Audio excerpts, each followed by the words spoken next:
Ladies and gentlemen, welcome back to the analysis of YOLENO TV. I hope you're well from wherever you're watching this channel. I'd like us to be honest, ladies and gentlemen. In Kenya, who really owns the goons? Ruto surfaced with a very bold statement. The President of the Republic of Kenya delivered a statement concerning what the police should do about the goons. Wale ambao wanatumia vijana kama wahuni, watu ambao wanatumika kulete fujo, kupiganisha wananchi, kulete maafa, hawa ni watu ambao hatuwezi kukubali, na nishamueleza Inspector General wetu wa polisi kwamba watu hawa wote lazima wachukuliwe hatua kali za kisheria, ndio tukomeshe uhuni na mambo ambayo yanaharibu usalama. Rigathi Gachagua on his part also delivered his own statement on the issue of goons. Tuma wahuni na polisi ati wapige watu wa Kariobangi North kwa sababu hawakuchagua mtu ya UDA. Hakuna shida. Siku ukipanga wahuni kupiga viongozi, kupiga wananchi, ndio hii jamii na kuchukia zaidi kuliko vile imekuchukia. Kalonzo Musyoka also delivered his statement on this issue of goons. So the big question is, who owns the goons? Now, the by-election that took place, and we all remember there was a lot of skirmishes, there were a lot of, violence, especially in Malava. Then we also had a separate case in Homabay, Kasipool. Then we also had a case of Benoth. I'd like us to look at each and every of these areas so that we can really identify who actually was the cause of the violence. Now, but first and foremost, there's a statement that is coming from Gokua. And Gokua, he is a member of parliament who is in Rigathi Gachagua's faction. So he has delivered a statement here concerning the issue of goons. And he says, coming to the matter, goons, the government should not cry crocodile tears. The government is the formation of goons. Is the creator of goons. We have seen, and this is that the by-election was not the only first day that we witnessed goons unleashing. Now, if I may take you directly to Malava, the issue of Seth Panyako. And Seth Panyako ended up crying, ladies and gentlemen. He cried all of a sudden because there were people, according to him, who were sent to his hotel. First, they were sent to his home. I think he was not there. He decided to seek refuge at one of his hotels. So they they actually ended up there. And we are told, based on his statement, that there was someone by the name Livondo. There were a couple of other people who were mentioned by Seth Panyako himself, because he mentioned people he saw. Then he talked about him being attacked by goons. According to him, it was government-sponsored goons.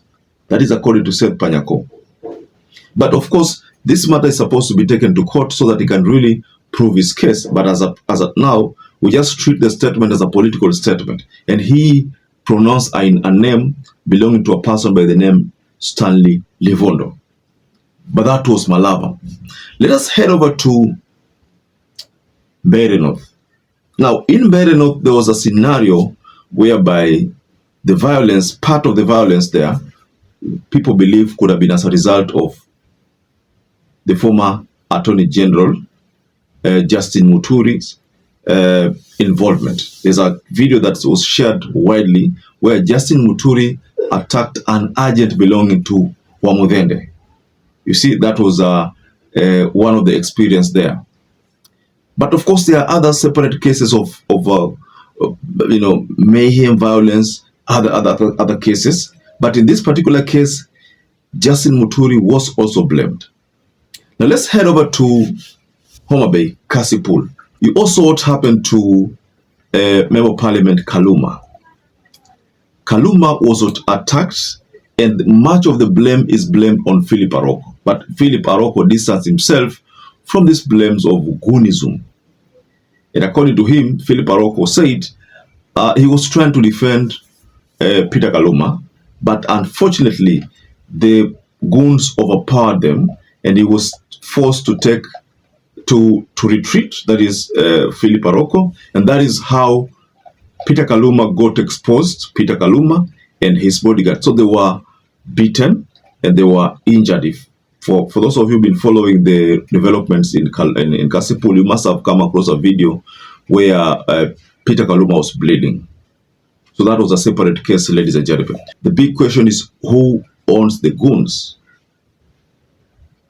Now, is it the government faction? Is it the opposition faction? Because the government is claiming that the goons are owned by the opposition. Now, talking about the goons being owned by the opposition, there is a case of Kariobangi North also, whereby in Kariobangi North on Sunday, Rigathi Gachagua had gone there, one of the PCA churches. He had gone for a Thanksgiving to an MCA who had won under DCP. So we saw running battles, we saw tear gas being thrown around, we also had bullets, gunshots, but we never saw there was no fatality. I think there was no death there, but it was just tear gas, gunshots in the air. That is what truly transpired there. But again, in that ordeal, the person who was being blamed was Rigathi Gachagua. The reason why people are blaming Rigathi Gachagua, the people from the government faction, is that they think Rigathi Gachagua hired goons to pretend they are against him being there so that he can win sympathy votes, because at the time of this Thanksgiving, the whole Kenya was wondering how come Ruto had beaten these people and won all the seats. So I think that time, according to people, they are thinking that Rigathi Gachagua would have created that scenario so that he gets sympathy.